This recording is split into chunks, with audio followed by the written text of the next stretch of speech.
एक बार गौतम बुद्ध अपने शिष्यों के साथ गुजर रहे होते हैं।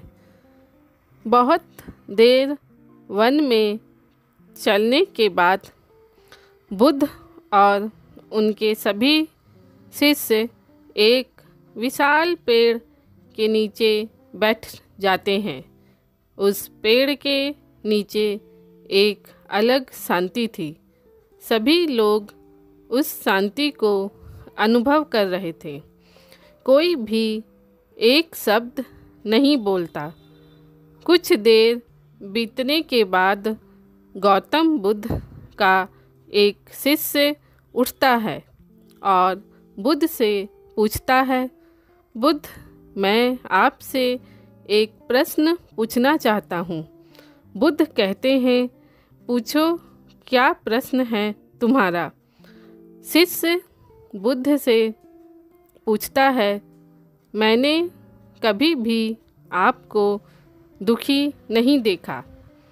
आपके चेहरे पर भी हर समय एक अलग ही मुस्कुराहट रहती है, हमें भीतर तक आनंद से भर देती है। आपके चेहरे पर अलग सी चमक है जो हमें दुख से कोसों दूर कर देती है। पर मैं यह जानना चाहता हूँ कि मेरे भिक्षु बनने से पहले मेरे जीवन में बहुत सारा दुख था, जिसके कारण मैं भिक्षु बन गया। पर मैं अभी तक नहीं जान पाया हूँ कि दुख है क्या। क्या आप मुझे बता सकते हैं कि वास्तव में दुख क्या है? बुद्ध मुस्कुराते हैं और अपने भिक्षु से कहते हैं, दुख एक विचार से ज़्यादा कुछ नहीं है। सभी लोग सुनकर चौंकते हैं और बुद्ध से पूछते हैं, परंतु बुद्ध, विचार तो आते हैं और चले जाते हैं, पर दुख एक बार आ जाता है तो जाने का नाम ही नहीं लेता। बुद्ध कहते हैं, मैं तुम्हें एक छोटी सी घटना बताता हूँ। एक नगर में एक घनिष्ठ सेठ रहता है। उसके पास एक वफादार नौकर होता था। वो सेठ अपने नौकर पर बहुत विश्वास करता था। वो सेठ अपने नौकर कभी भी किसी बात के लिए भी शक नहीं करता था, क्योंकि उसका नौकर वास्तव में ही बहुत ईमानदार होता है। एक बार उस सेठ को किसी काम से बाहर जाना पड़ा। 2-3 दिनों के बाद जब सेठ वापस लौटा तो वो एक कीमती सामान लेकर आता है।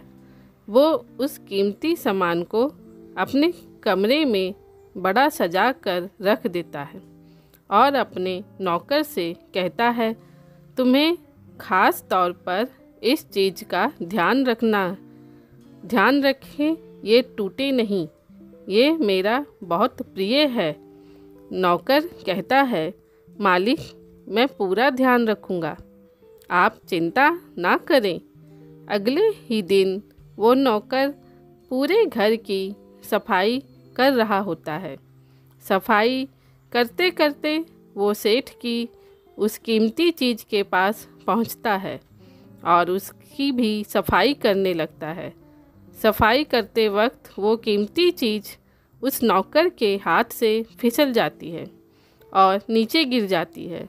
सेठ को ये बात पता चलती है और वो नौकर के पास आता है और नौकर को खूब डांटता धमकाता है, पर ना तो वो उस नौकर को नौकरी से निकाल सकता है और ना ही उसे पीट सकता है, क्योंकि वो उसका बहुत वफादार और पुराना नौकर था। इसलिए वो डांट धमका कर ही उसे छोड़ देता है। सेठ अपने उस कीमती चीज़ के बारे में सोच कर बहुत दुखी हो जाता है। रात होती है और सेठ अपने कमरे में लौट जाता है। सेठ को नींद नहीं आ रही होती है।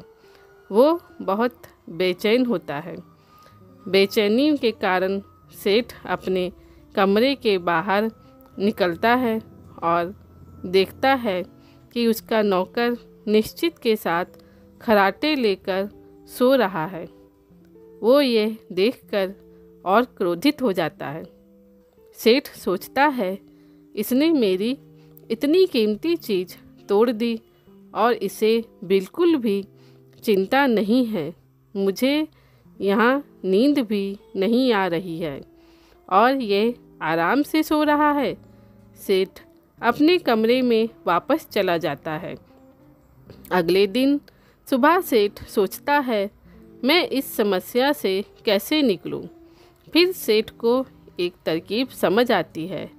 वो अपने नौकर के पास जाता है और अपने नौकर से कहता है, मुझे बहुत दुख हो रहा है, ये बताते हुए कि वो जो कीमती चीज़ कल तुमने तोड़ी थी वो मैं तुम्हारे लिए लाया था। मैं चाहता था कि मैं उसे तुम्हें उपहार में दूं, परंतु अब क्या कर सकते हैं, अब तो वो टूट गई। सेठ की बात सुन नौकर को धक्का लगा। नौकर सोचता है, अरे ये तो बहुत बड़ी गलती हो गई। वे इतनी कीमती और महंगी चीज़ मेरे लिए थी और वे मुझसे ही टूट गई। फिर क्या? उस नौकर के मन में बेचैनी पैदा हो जाती है, दुख पैदा हो जाती है। रात होती है और सेठ आराम से सोता है और वह नौकर बेचैन रहता है। उसे नींद नहीं आती क्योंकि अब उस नौकर ने उस सेठ की उस कीमती चीज़ को अपने आप से जोड़ लिया, इसलिए वो दुखी हो रहा है।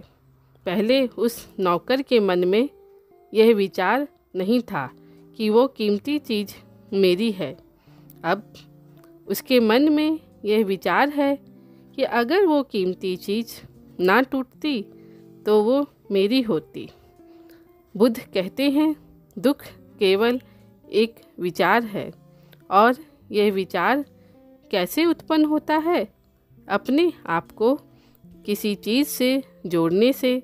हम जिस भी चीज़ को अपने आप से जोड़ देते हैं वो चीज़ हमारे दुख का कारण बनती है।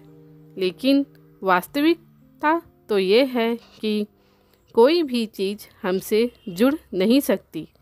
हर चीज़ आपके पास है, आपकी है, पर कुछ समय के बाद वो आपसे दूर हो जाएगी।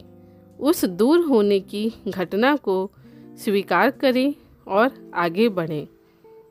धन्यवाद।